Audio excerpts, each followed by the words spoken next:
ये वीडियो बनाने में मुझे सबसे ज़्यादा मज़ा आता है क्योंकि मेरे जो प्रैक्टिकल्स थे वो बहुत ही शानदार गए थे।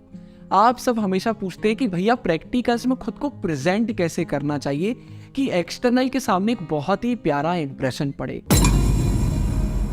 तो वही आज की वीडियो में पूरा हम डिस्कस करेंगे, सब कुछ मैं आपको बताऊंगा स्टार्टिंग से लेकर एंड तक, तो वीडियो पूरी देखिएगा।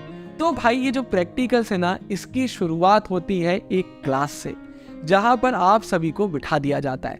आपके हाथ में आपकी फाइल होगी और बोल दिया जाएगा यहाँ बैठ जाइए। जब आपका रोल नंबर आएगा तो आपको बुलाया जाएगा। वहां पर सब बच्चों को लगता है बहुत ज़्यादा डर, लेकिन वहां पर डरना नहीं है। आराम से बैठिए, आपकी फाइल जिस भी टॉपिक पर है उसको पढ़िए, जो भी आपको रिवीजन वगैरह करना आप कर सकते हैं ना, वहाँ पर कोई भी घबराने की ज़रूरत नहीं है।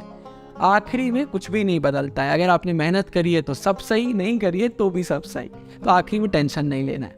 इसके बाद अब मैं बोलता हूँ आपका 4th नंबर पर नाम है ना, तो आपके टीचर बोलेंगे कि भैया आ जाइए, आपका नाम आ गया है।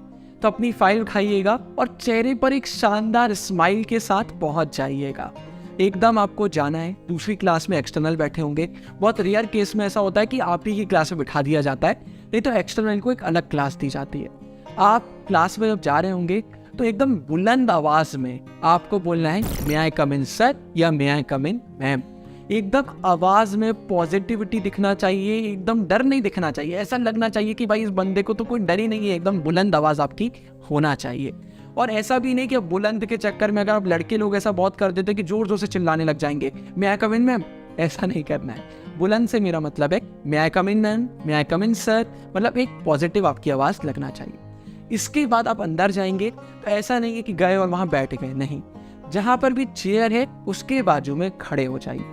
आपके एक्सटर्नल आपको बोलेंगे बैठ जाइए, और अगर वो नहीं बोलते हैं तो कुछ सेकंड का वेट करने के बाद खुद आप बोल सकते हैं मे आई सिट, तो वो आपको बोलेंगे बैठ जाइए। अब बैठते समय घर जैसे नहीं बैठना है, आराम से चेयर को पीछे करिएगा, बैठिएगा आराम से, है ना, ये करना है। घर जैसी हरकत वहां पर नहीं होगी। इसके बाद जब आप उनको अपनी फाइल देंगे तो छोटी छोटी चीज़ों से ना अच्छा इंप्रेशन पड़ता है। जब भी आप फाइल देंगे तो फाइल का फेस जो है ना वो ऐसा होना चाहिए कि उनको फाइल को मोड़ना ना पड़े।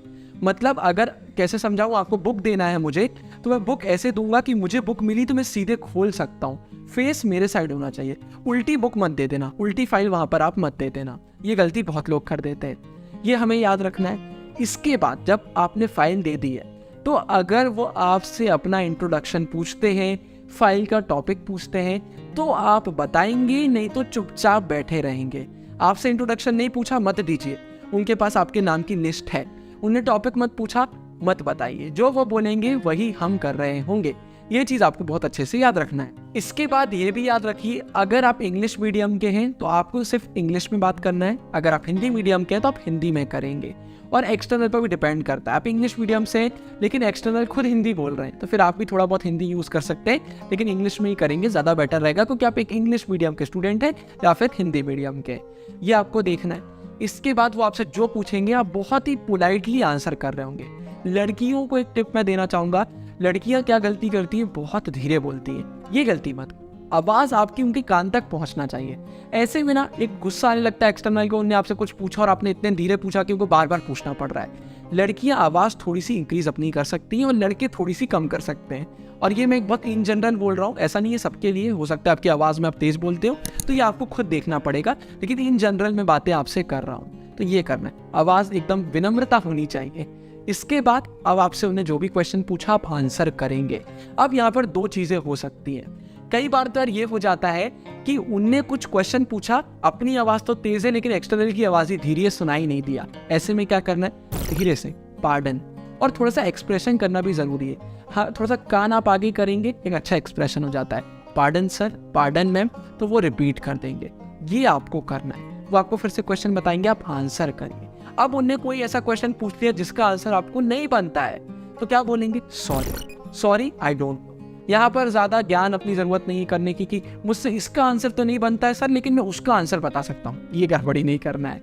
जो उन्हें बोला है उतना ही हम करेंगे, सॉरी। और डरना नहीं, कोई यूपीएससी का इंटरव्यू नहीं है, नॉर्मल स्कूल का है। ये सब भी नहीं बोलना है कि सॉरी सर मुझसे आंसर नहीं बनता है लेकिन फ्यूचर में ऐसा नहीं होगा, वो मैं बहुत मेहनत करूँगा या बहुत मेहनत करूँगी, ऐसा कुछ नहीं करना है। Sorry sir I don't know, बात खत्म। ये करना है। इसका कुछ चीज़ों के लिए हमें प्रिपेयर होके जाना है। कई बार वो पूछ लेते हैं कि आपको कौन सा चैप्टर सबसे अच्छा लगता है, बता दीजिए। तो वहाँ सोचना नहीं है, हमें आंसर पता होना चाहिए। लेकिन यहाँ पर भी ट्रिक आती है, तुरंत मत कर देना। उन्होंने आपको कौन सा चैप्टर अच्छा लगता है, 1 सेकंड में आंसर कर दिया, ऐसा नहीं करना है। 2 सेकंड का पॉज लो और फिर आंसर करो। क्वेश्चन आंसर में भी यही करना है। उनने कोई क्वेश्चन आपसे पूछा, 1 सेकंड 2 सेकंड का टाइम लो और एक शानदार सा आंसर दो। ऐसा लगना चाहिए कि दिमाग में पहले हम सोच रहे हैं और फिर आंसर कर रहे हैं। एक अच्छा इंप्रेशन पड़ता है। इसके बाद आखिरी में जब सब हो जाए, आराम से उठिए, जो चेयर है उसको वापस अपनी जगह पर रखिए और थैंक यू बोलकर आ जाइए। सिंपल सा प्रोसेस होता है। कुछ भी वहाँ पर एक्स्ट्रा नहीं करना है। जो वो बोल रहे हैं सिर्फ हमें वही करना है। डरना बिल्कुल नहीं है। आंखें, आई कांटेक्ट सर से या मैम से होना चाहिए। आवाज़ एकदम बुलंद होना चाहिए। डरना बिल्कुल नहीं। वहाँ पर एकदम स्ट्रेट ऐसे बैठना है, ऐसे झुककर मत बैठ जाइएगा। एकदम स्ट्रेट हम खड़े रहेंगे और थोड़ा थोड़ा सा हैंड मूवमेंट भी करेंगे।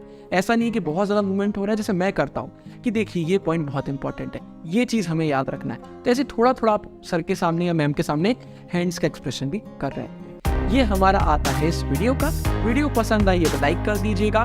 ऊपर मैं वीडियो डाल रहा हूँ कि मात्र 15 दिनों में आप अपना सिलेबस कैसे कंप्लीट कर सकते हैं, हमारे नए चैनल पर अपलोड हो चुकी है। इस वीडियो पे इतना ही।